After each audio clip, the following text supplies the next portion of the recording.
Good morning, everyone. Welcome to the launch of the third edition of the Capacity to Combat Corruption Index, a partnership between ASCOA, American Society Council of the Americas, and Control Risks that started an impactful journey in 2019. I'm Cecilia Tornaghi. I'm the managing editor of America's Quarterly and a senior director of policy at ASCOA. And we're here today to see the new edition of the CCC, which offers a strong guidance for policymakers with a comprehensive picture of what it takes to fight corruption. And a hint, it is much more than AML alone, much more than the policing alone. The CCC is a development from this understanding that anti-corruption is a whole of society endeavor. And we're about to learn a lot more about the CCC itself and the 2021 findings. And sit tight, because amidst all the havoc wreaked by the pandemic, fight against corruption got even harder in Latin America. We will have a presentation this morning about the findings, followed by a panel discussion. You are invited to submit your questions. If you're on WebEx, please use the chat button to submit your questions. If you're watching us over social media, you can tweet at us using the hashtag CCC Index, and we will do our best to go through as many questions as possible. We will have time for that. We'll be joined during the panel discussion by Marielos Chang. She's founder of Red Ciudadana and a professor at Universidad del Valle de Guatemala and Francisco Marroquin University. She was OAS fellow at Open Government and much more. We wouldn't have time to go through the whole resume here. But to kick off the program, I wanted to introduce the leaders, the minds behind this project. Brian Winter, the vice president at ASUA and editor-in-chief of America's Quarterly, and Geert Aalbers, a partner at Control Risks and head of its Brazil and Southern Cone business, member of the International Bar Association, and again, a lot more that we wouldn't have time to go here, or we won't hear the presentation, right? Well, thank you so much. It's fantastic to be part of this panel this morning. And now, without further ado, Geert, Brian, the floor is yours. All right. Well, thank you very much, Cecilia, for that introduction. And just to echo my thanks and gratitude to Control Risks, to Geert, our true partners in this endeavor. Geert, this is the third time we've done this. And also to recognize the people who helped us put this survey together. I am a Texan who is speaking to you from New York, but this index, at least the part of it that is based on the proprietary survey that we designed 3 years ago, that's done by more than 35 people, all of whom are actually based within Latin America. And so, it's really a team effort. I also want to thank the people on our team here at ASCOA, including Emily Swigart, Leonie Rawls, and Pia Fuentealba, everybody who was part of this one. Thank you so much.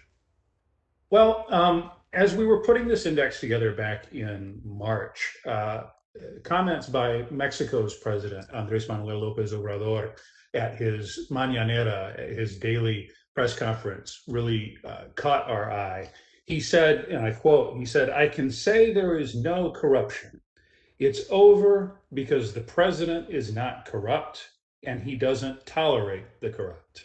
He then said later, he said, "The president," referring to himself, "finds out about everything. And there may be some things that are hidden, but we know about them." As it happens, just a few months earlier, 4,200 miles away in Brasilia, the president of Brazil, Jair Bolsonaro, made similar comments in which he said that he had ordered an end to the iconic Lava Jato anti-corruption investigation because, and here again I quote, he said, "There's no more corruption in the government. When I indicate any person for any position, I know he's a good person." And so, look, these two quotes from two very different leaders reflected a big part of the anti-corruption story in 2021. It's a recent trend that we've seen, not just in Mexico and Brazil, but in several countries across the Americas, in which belief in strong, independent institutions is eroding, and in which many voters would prefer that a strong leader be in charge of purifying things, of ending corruption. In many countries, justice has become increasingly polarized. I would add that's true here in the United States as well. And you add to that, of course, the great tragedy of the last 16 months, COVID-19, which continues to rage across much of Latin America, demanding fiscal resources and deviating the public's attention.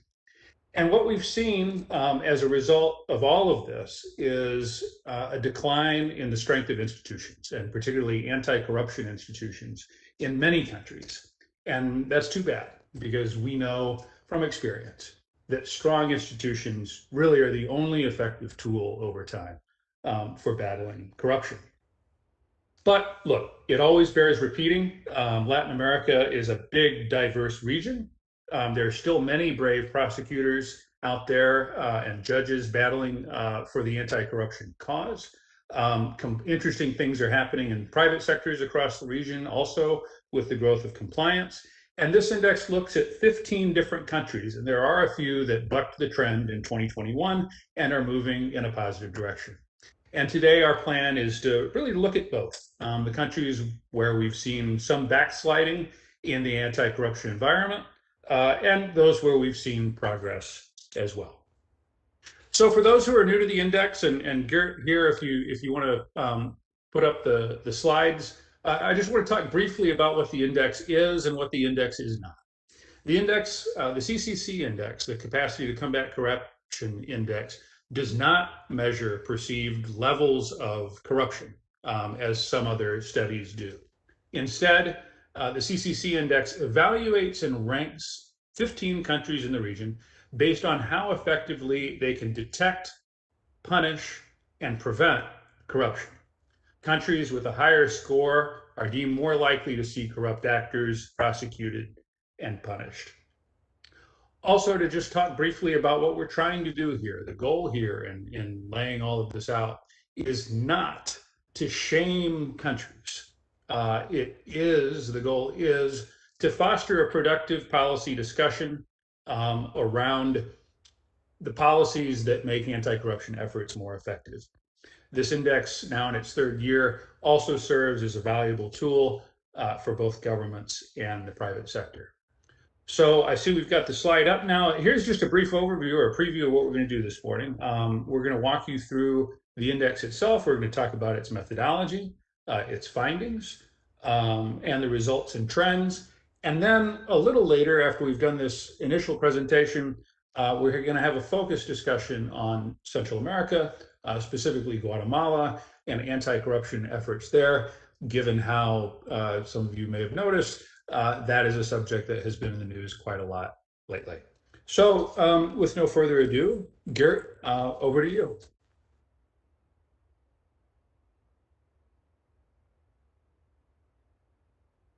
Geert, I believe you may be on mute. You can put a nickel in the jar.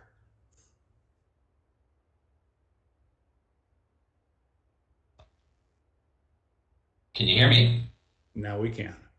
Okay, I apologize for that. You can see the presentation as well. Yes. Great.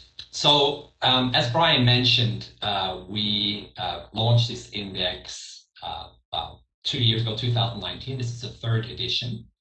I think Brian discussed some of the key findings at a very high level, but we'd like to just talk you through some of the methodology very briefly, and also high level some of what's happening in some of the countries.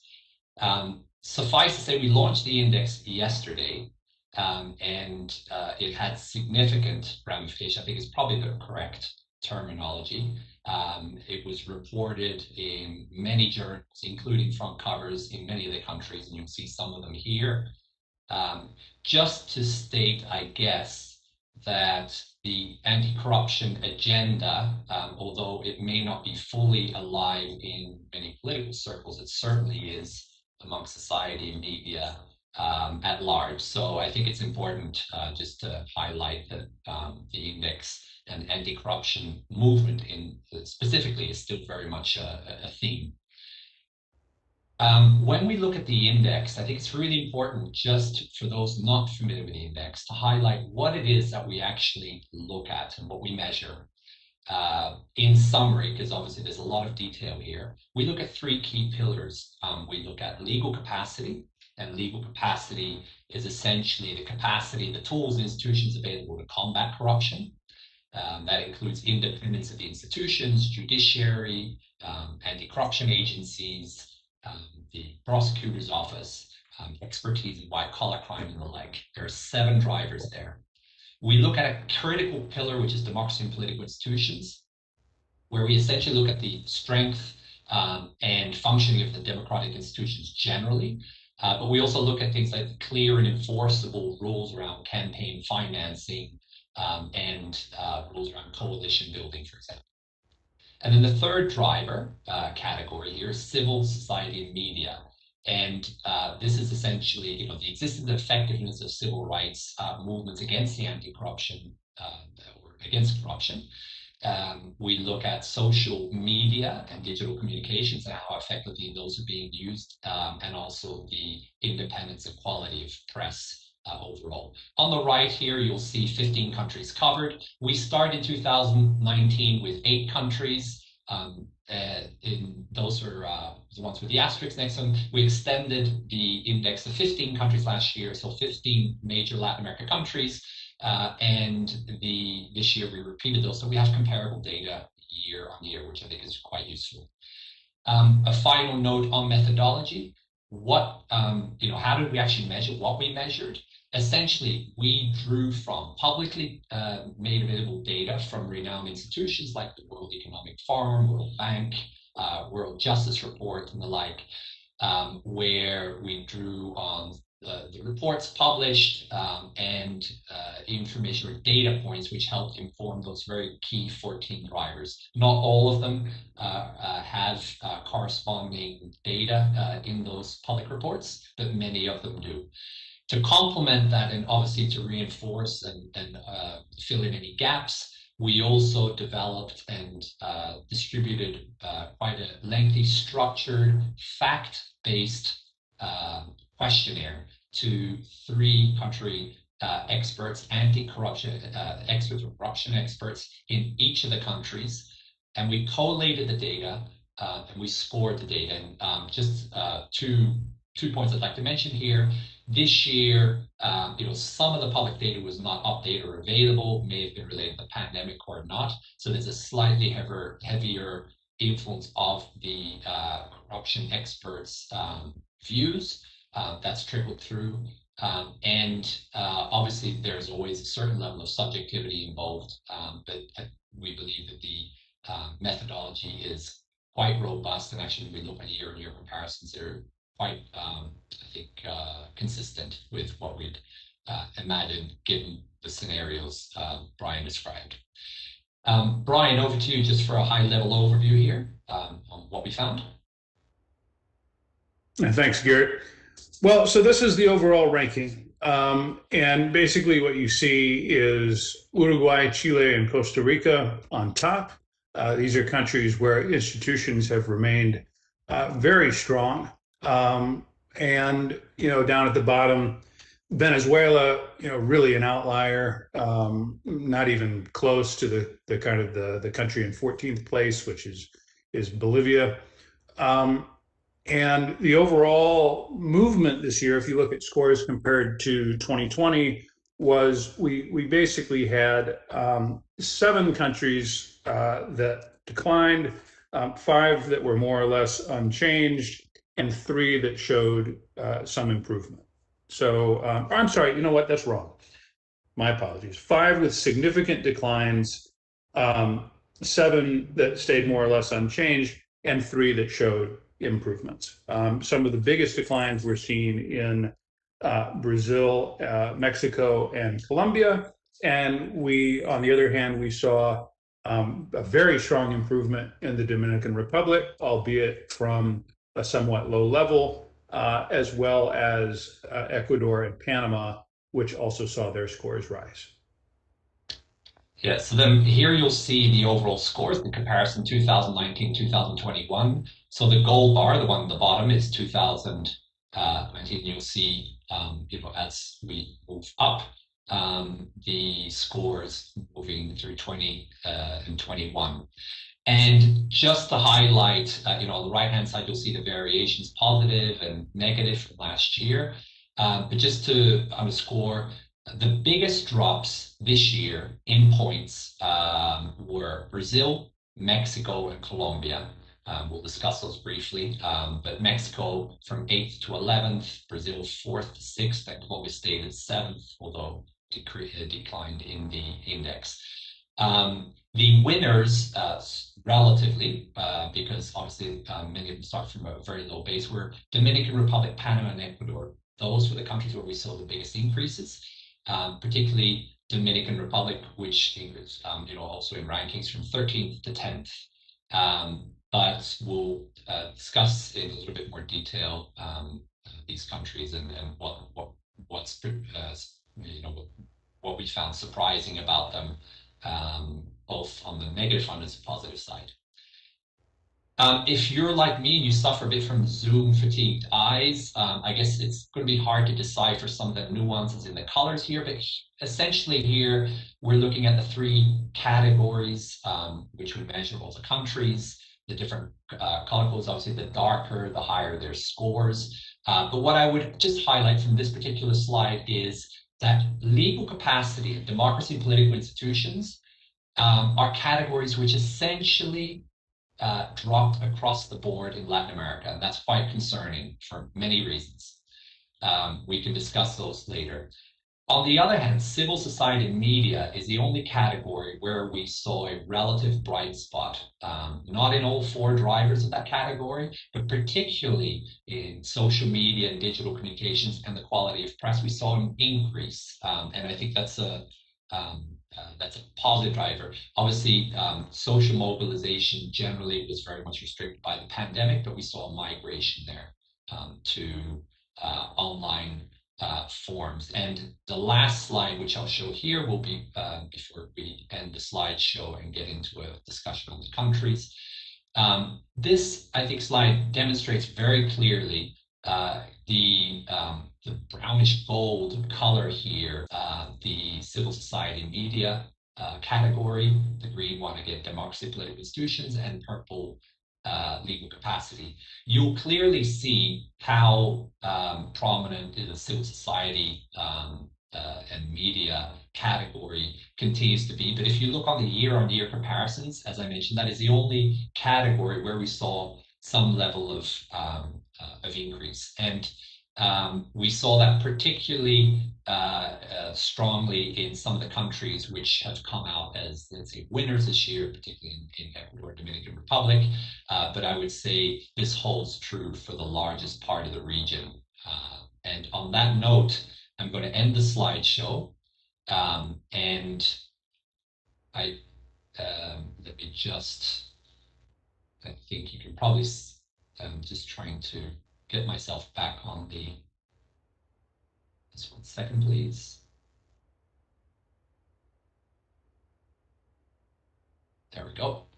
Sorry for the small hiccups there. And what we'd like to do now is we'd like to quickly dive into a couple of the countries.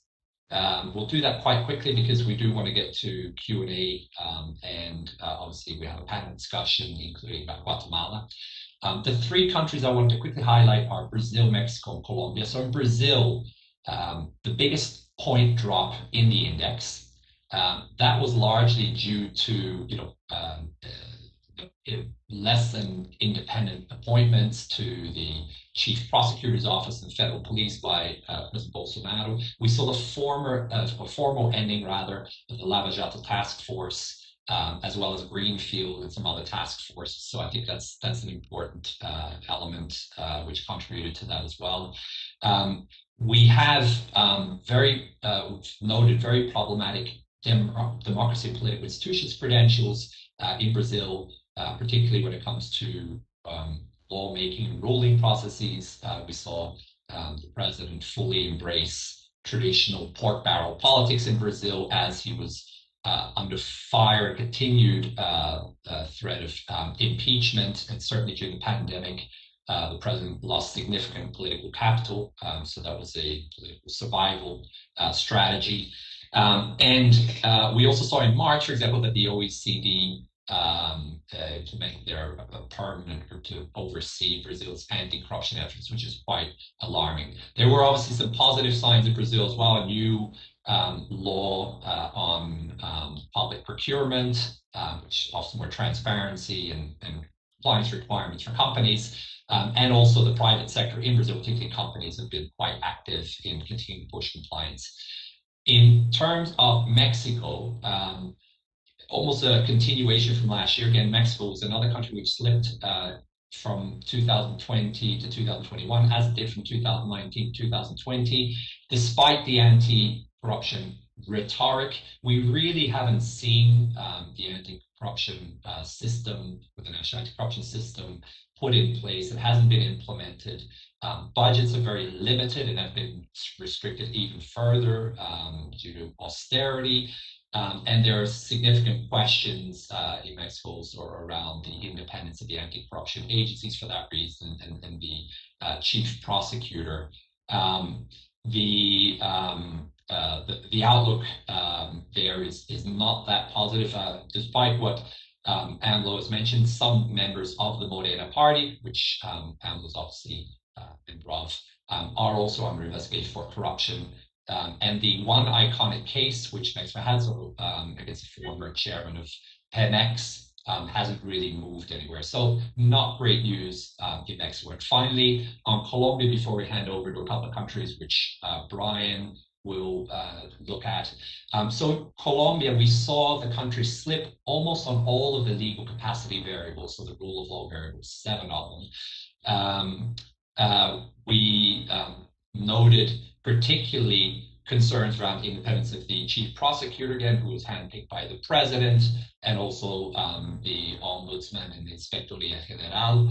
And at the same time, some significant concerns around transparency, particularly around procurement during the pandemic. It's fair to say that Colombia, like many countries throughout the region, saw its fair share of corruption scandals related to pandemic spending, and certain continued weakness in the legislation related to campaign financing of political parties. I'd add, on the other hand, the superintendence of companies has issued a regulation mandating companies, with some form of international activity, that they implement compliance programs. So we see a push on that side. And there's also quite a wide, multifaceted anti-corruption legislation, which is put forward, I think, end of 2020. Quite encouraging. However, given the political environment right now, the fact that President Duque does not have a majority in Congress, a supporting Congress, unlikely before the 22 elections that we will see that push through in any meaningful way. So Brian, over to you. All right, thank you, Geert. Well, likewise, let me just talk about 3 countries that we chose to highlight here. The first one is Argentina, which did see its overall score decline, although it declined less than some other countries. So its relative position in the rankings went from 6th to 5th place.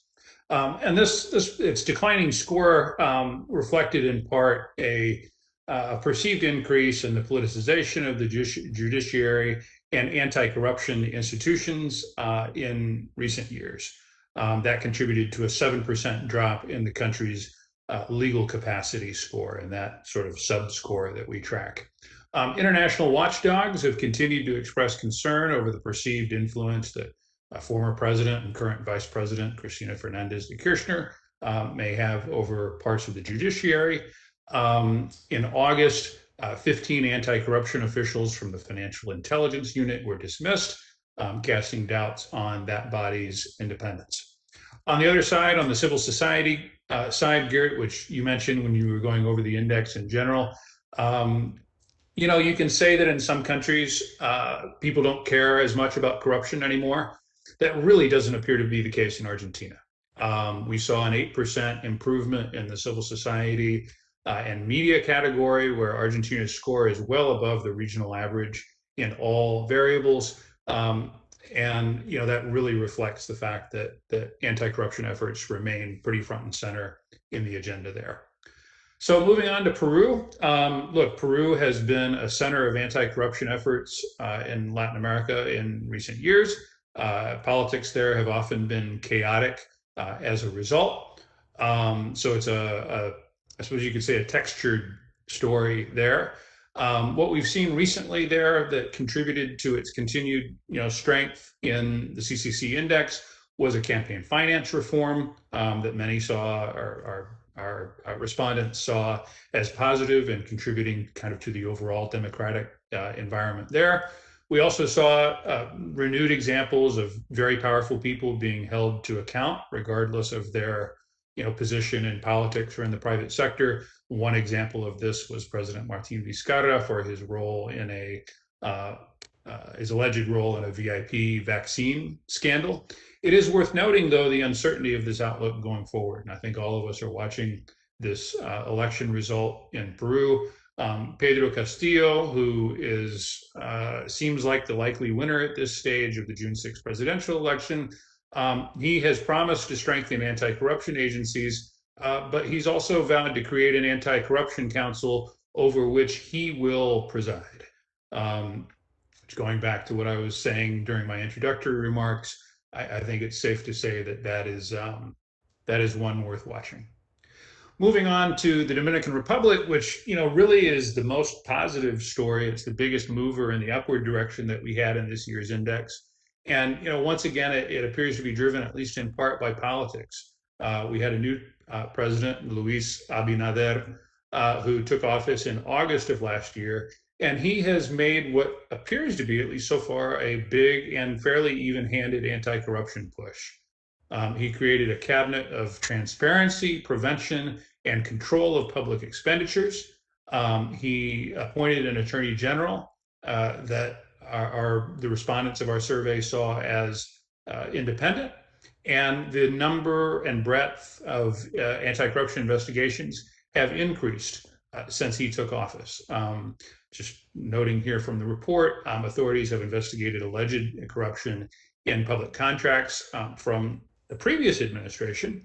But at the same time, anti-corruption efforts have also affected members of the president's government. In February, he fired his former health minister over the alleged purchase of overpriced medical equipment, which, as Geert referenced, that's kind of COVID-related procurement stuff that we've seen crop up in this year's index again and again.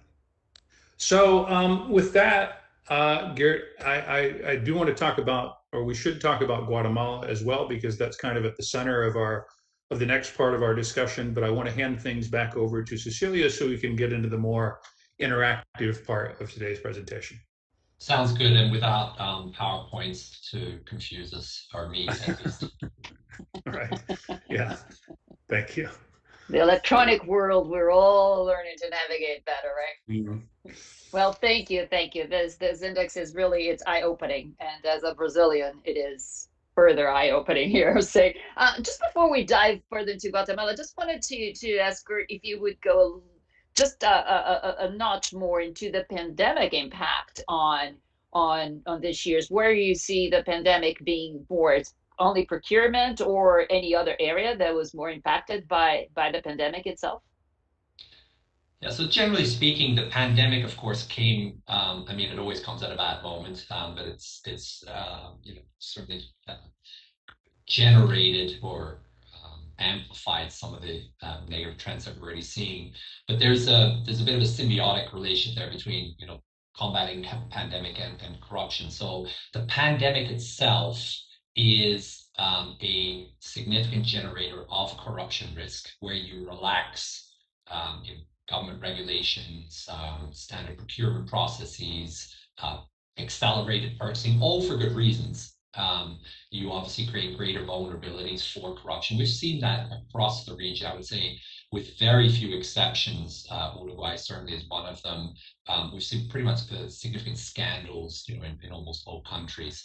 And at the same time, because the pandemic has put so much stress on not just citizens, but also on governments from a fiscal perspective, it's either generated a wave of austerity measures and economic measures, the cut expenditure generally, and that has obviously impacted also anti-corruption efforts, or it's been used because it's convenient to reference the necessary austerity to make even deeper cuts in expenditure. And we see that in some countries where it's been quite opportunistically referenced. So for companies, on the other hand, and this just to finalize, on the company side, whereas we've seen companies invest significantly in compliance over the past few years, companies have also been hit by the pandemic, and they too are in cost-cutting mode in many cases, not all. And some of those have also impacted company compliance programs. So you're seeing, the effects converge from all different angles. And even though pandemic and all, we saw civil society getting, a heightened up presence in there, which is seems counterintuitive, but we gives us some hope. Marielos, I would love to get to you now to see. Guatemala was interesting because it's in the third there, but we see civil society. I want to take a little bit your temperature on how you see these findings of the CCC on Guatemala, and that in the light of what's happening right now. Vice President Harris, of course, was the only country in Central America that she traveled to or was able to travel to, promising a U.S. task force to help with exactly anti-corruption, which is she's equating with the migration problem, the domestic problem in the West. So I'm going to take your temperature. What do you see in these findings and this initiative? How do you see that changing or moving the needle in Guatemala?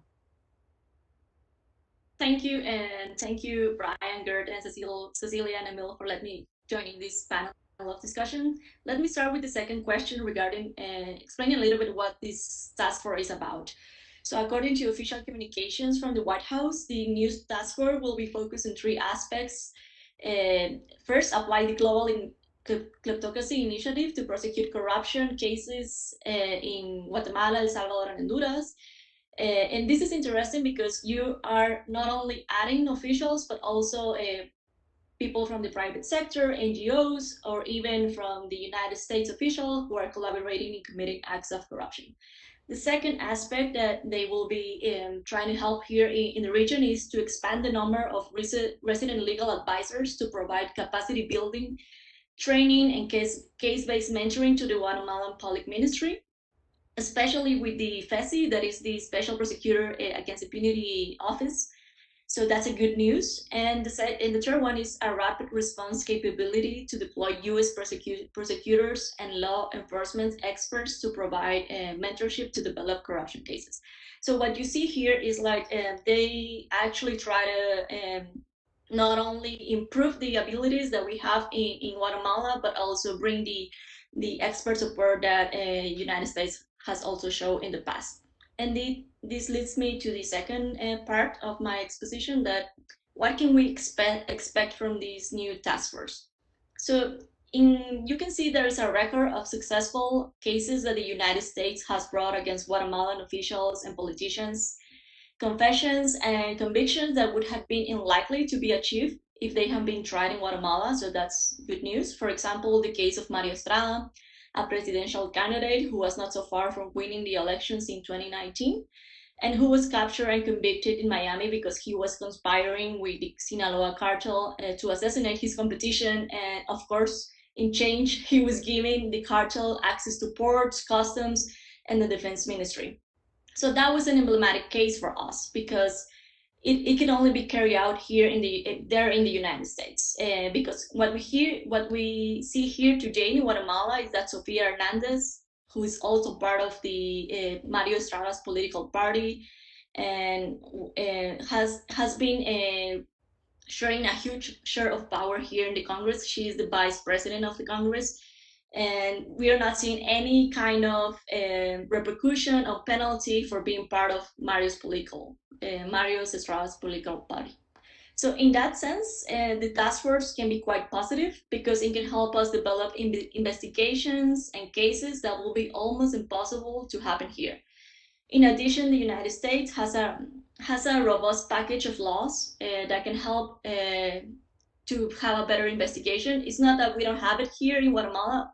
Obviously, we have laws that penalize crimes against corruption, bribery, and money laundering, but we don't have the coordinated institutions to actually develop a good investigation to build a strong case against that. So another positive aspect that I see from this new task force is that it's a direct support to the Special Prosecutor Against Impunity, FESI, the way that we call it here in Guatemala. And this is important because this is the only office that is being given any successful cases against corruption and impunity, but it's also a prosecutor's office that is being under attack by the traditional power groups, including the president himself. So a direct collaboration with the FESI could at least guarantee a couple more years of independence. Let's hope for. But beyond these positive and somewhat superficial aspects that I have mentioned, I do not see that the negative trend that Ryan and Geert explained about Guatemala and the region, and the Central American region, will drastically change. Why? Because corruption in our country, in our region, is structural. I mean, it's part of the system, a kleptocracy, as the United States describes it. And even if you follow and prosecute every case of corruption here in Guatemala, if you don't follow up that with reforms and changing the way we choose judges and give them actual independence, things will not change. And that is the sad story. You know, even if this new task force can bring good policy recommendations and good reforms, even if they do plan to do that here, they don't have enough allies in the Congress to approve that. So that's another story about the political aspects here in Guatemala. And also, as Tiziano Brera of the Crisis Group said very well, the political elite in the region have grown increasingly ready to resist external pressure to reform. And they know that with migration, you have a bargaining power, and they do not intend to waste it. And that's a problem because we can see that United States will continue to collaborate with the governments, even though they don't have actually the willing or the power or the technical expertise to change the conditions that push people to migrate. So I would say that even though we have this new task force that the vice president announced, I don't see any change in good in the trend that we're seeing today in Guatemala and in the region. Wow, seeing migrants as yet a bargaining chip is, you know, being hit from all sides, right? On this, Brian, I want to go to you too. If you can sort of like give us a little bit more granular look at the findings there under the light of what we're seeing, the pushing Guatemala and what Marielos told us. I'll be very brief, Cecilia, just to complement some of what Marielos said with the findings of the actual index. Guatemala has been one of the biggest decliners that we've seen in the 3 years that we've been doing the index. In this year's edition, it fell from 11th to 13th place, and its score overall has dropped 16% since 2019.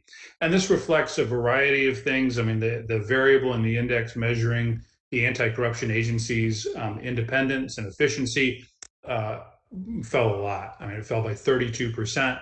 It's worth noting that in January of last year, the Guatemalan president created the so-called Presidential Commission Against Corruption, but this body reports to him. This is a body that is part of the executive branch, and according to the respondents of our survey, they do not believe that it has undertaken major investigation. So it's a tough picture. It's a tough picture. Geert, I don't know if you, if anything on those, you know, on that situation, on what you heard, especially from their survey on Guatemala, called more your attention and would be emblematic, if anything, of change it, and on the importance that you're mentioning of the independence prosecutor's office and resources for investigations, things like that, that you know, by what these two just said, seem far and far from reality. Yeah, no, I really don't have much out there other than that I agree with Maria's comments there as to what we saw around the relative independence of the FECI. But obviously, what we are hearing from experts, and Mariela obviously will have her view on that as well, is that it is a pretty heavily under-resourced team, and therefore, when you don't have effective functional and financial, certainly financial resource and independence, it's very, very challenging to exercise the role that organization certainly could. But that's the current reality. Hopefully it changes, but I'm not that bullish either. And it seems like another country where we'd also see a little bit of what Brian and you mentioned in the column at America's Quarterly, a president whose anti-corruption strategy sort of like sits on their personal virtue as well. So it does say, Marielos, what can the international anti-impunity and anti-corruption efforts do? How can they have a real impact? I mean, I don't want to sound pessimistic, but the situation here is very complicated because, as I mentioned it before, it's really difficult for the political elite to actually have a willingness to accept something that comes from the outside. So I guess the only thing that actually can make successful any intervention that comes from the United States or the international community is they actually start to empower new elites. And by this, I mean new elites in the political elites, new elites in the private sector, new academic elites, and new civil society elites. Because what we see today is that the traditional powers, including some of the private sector elites, are more comfortable than ever to sustain the status quo that is not working for like most of the people. So what I see is that the only option that the international community has is to empower these new elites. But also, I was reading the policy recommendations that the Houston Institute was also giving to the Kamala Harris and Biden administration with this new kleptocracy initiative, and they mention several things that I want to read. If you excuse me, sorry. First, be prepared to support countries undergoing historic democratic transitions with a surge of technical anti-corruption assistance designed to sustain reforms and build institutional resilience. The second one is to reform the AB5 investor visa scheme to address fraud and money laundering or to abolish it altogether, because this is like a really bold statement that you can do for the private sector to actually try to do something to change the current situation. And the third one is curtail authoritarian influence in the US public life by making it illegally impossible or at least reputacionalmente disastrous for lobbyists, PR firms, media outlets, and social media firms to accept tainted authoritarian funding. And I'm referring it to this one because what happened with CICIG in 2019 was actually this, like a lot of the traditional powers funded lobbyists in the United States to speak against this CICIG intervention here in Guatemala. And there's also a lot of lessons learned that we can try to discuss regarding the CICIG intervention here in Guatemala. And one is that every anti-corruption agency must go beyond the persecution of corruption crimes. It must also have the capacity and expertise to recommend reforms to the system. And secondly, it is natural that you will encounter resistance from power groups. And although it's understandable that justice do not have times or it should be impartial, it is important to have a containment strategy regarding this scenario. And finally, you must have allies, even though those allies cannot be as perfect as you want it to be. Oh, listen, Brian, I see you there. You wanted to say something on that. I'll just be very brief. I mean, part of what this case shows is that you can simultaneously believe that anti-corruption efforts are very important, while also believing that it is extremely difficult and perhaps ill-advised for any foreign government to be trying to impose this from the outside. These are sovereign countries. And there are things that civil society and others can do to try to help create a positive climate for these positive actors. But ultimately, I believe anti-corruption in Guatemala is up to Guatemalans, and in Ecuador, it's up to Ecuadorians. And I think that's an important point that sometimes gets lost. Well, since you mentioned that sovereign countries should take care of themselves and say that corruption sometimes does spread beyond borders, as we saw with the Lava Jato. So I wanted to go to Geert now on the Lava Jato, the demise of Lava Jato, but more than that, how the impact of all the leaks that brought down Lava Jato, as well as Judge Moro, who was a symbol of the anti-corruption fight in Latin America. What's the impact of that on the morale and on the trust, not only in Brazil, but across the board on the anti-corruption fight? There were leaks? No. Okay, so I think it's fair to say that, the perceived abuses there by the prosecutors and judges in Brazil was a case in point. There are other countries as well. Obviously, did have an influence on the anti-corruption movement. I do think that it's also important to state that it might have created a window of opportunity for the political class, which was already, with a backlash in full swing, to capture that and to ride on the momentum of those leaks. So I don't think anyone would dispute. I mean, we're obviously not going to debate, the legalities of what were done and what was not done. But I don't think anyone would dispute that there are certain signs of prosecutorial overreach and the like. But I think the flip side is that I think the political class found that quite convenient, and the leaks quite convenient, and it allowed them to accelerate some of the backlash, which we saw, for example, against legislative proposals in Congress and other reform agenda items. The formal ending of Lava Jato and Greenfield and other operations is also quite iconic. It's symbolic of an end of an era. At the same time, I think it's realistic to assume that all task forces do come to an end at some point. Lava Jato has been going on for 6 years. What's a little bit concerning is that, in discussions, including, in the context of last year's index, we were, and I think generally in Brazil, the perception was that there were at least, 1 or 2 years of significant data which still needed to be processed and looked through, and which could generate new operations and the like. Which means that in some shape or form, it seems a lot of that may have come prematurely to an end. And what's more problematic probably is that what's come in place is not that clear. It's not that clear whether that's a more effective way to combat corruption. And I think the index points out that there are probably significant doubts around that. So all in all, it has had, I think it was a catalyst for a movement that was already in motion.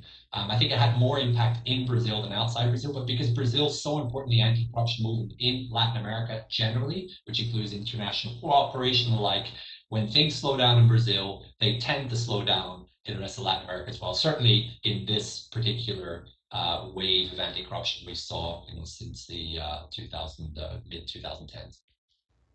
Just want to highlight to everyone watching us that you can send your questions through the Q&A, the chat button at the WebEx, or you can tweet at us using the hashtag CCC Index. We do have questions, so I'm going to dive into a question from the audience. Joseph Wyman, he's saying the following: democracy has become less popular in Latin America, according to Latino Barometro. And I suspect it loses popularity because many democratic countries face corruption and high levels of socioeconomic inequality, thus undermining democracy. How can democracy become more popular within Latin America?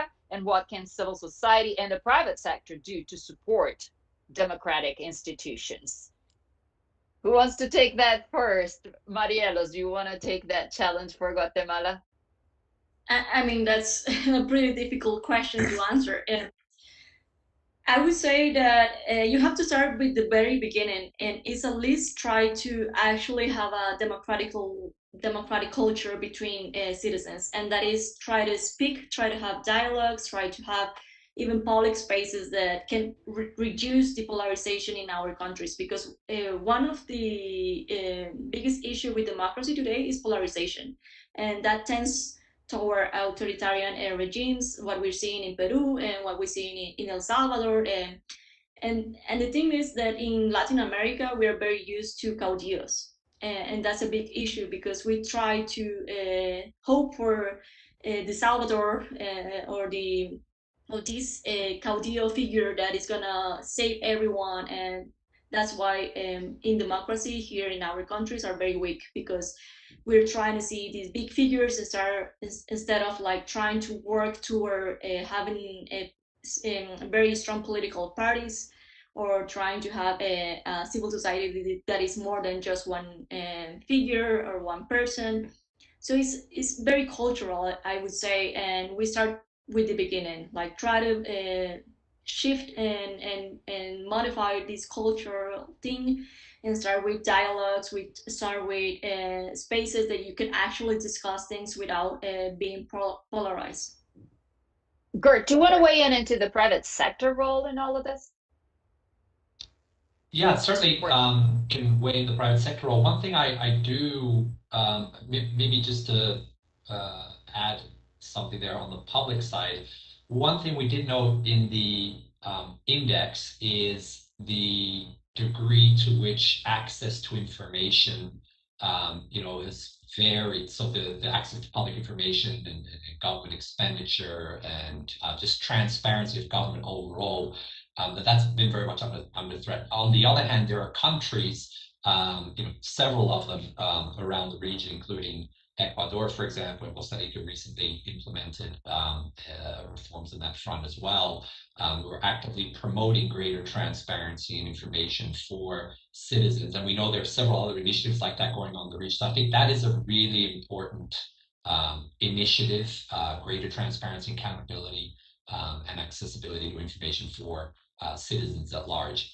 Brian, do you want to go with that? I just private sector. Yeah, no, thank you. I just wanted to jump in real quick and react to something that Marielos said, and just like to add a touch of humility. I understand that, and I'm, as a student of Latin American history, I understand the centrality of the role of the caudillo. But to go back to the question that was asked from the audience, I believe that as human beings, I don't think it's a Latin American issue. I think as human beings, we are hardwired to appreciate the strong leader.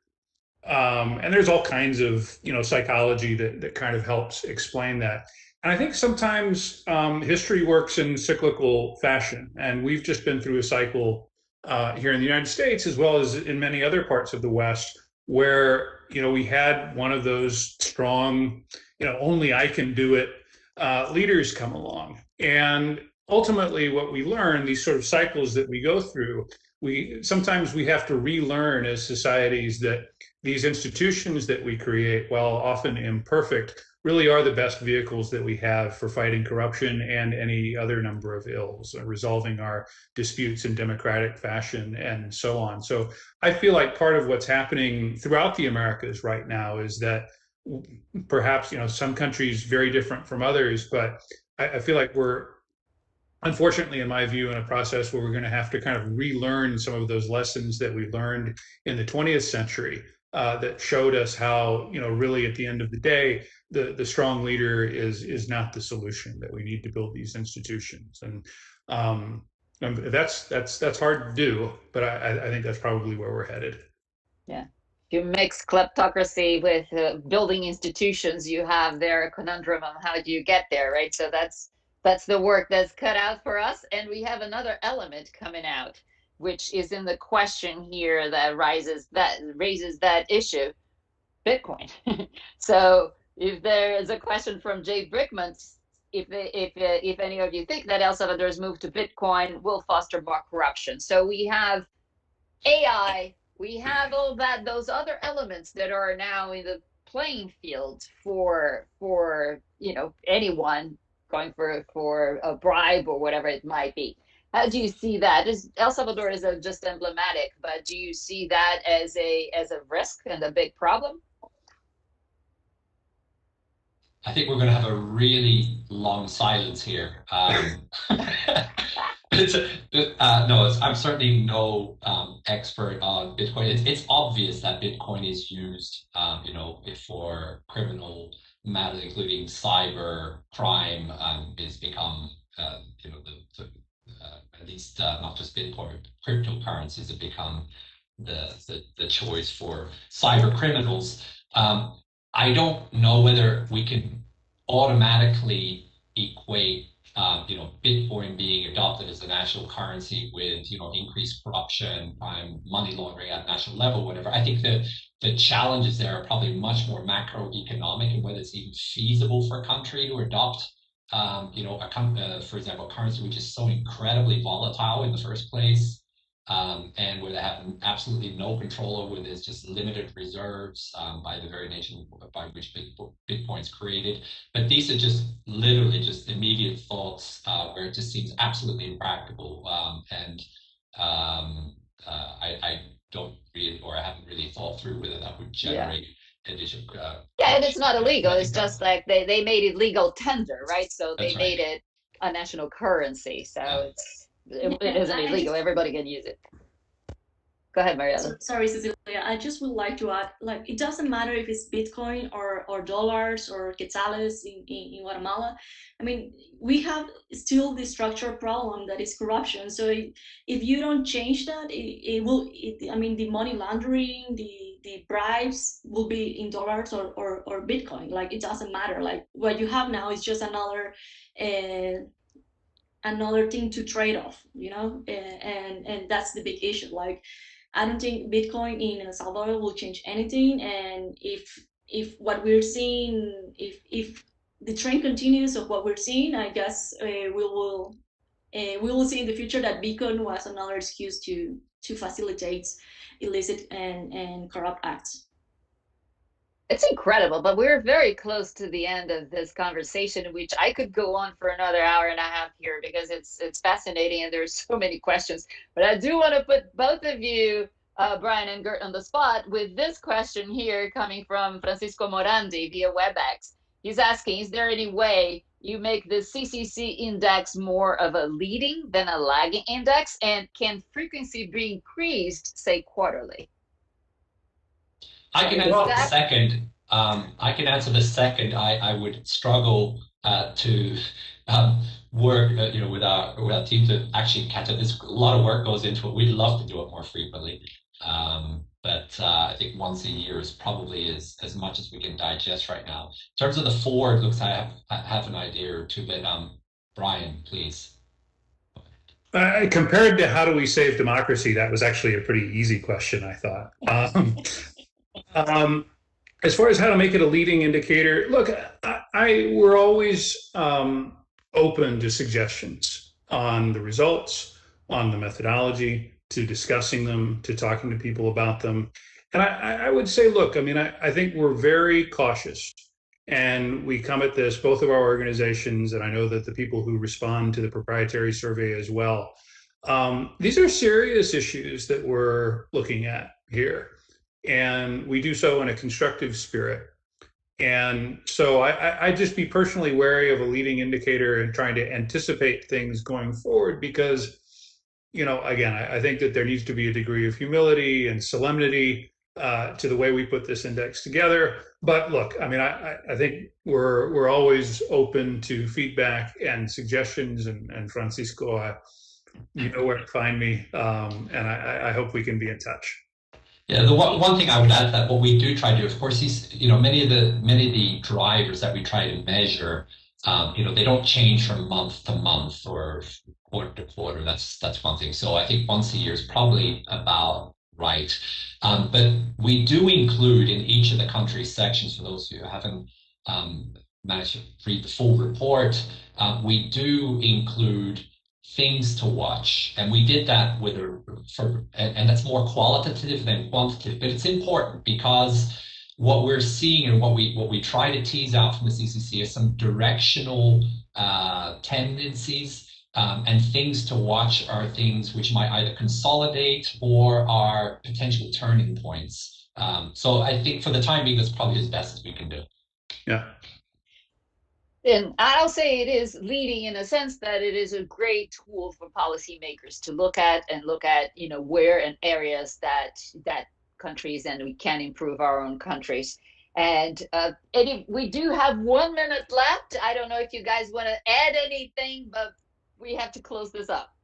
All right. So this was fantastic. I would just suggest that everyone watching us go to the website and check the report if you haven't yet. There's tons of interesting details and nuggets, and you don't want to miss it. Read the CCC report carefully and with calm. It is very, very interesting. I want to thank you all. Just one from my side, just one comment, by the way. I apologize for any hiccups there in the presentation. No one needs to look at my desktop. I hope you found it entertaining, but I hope we overcame that pretty quickly.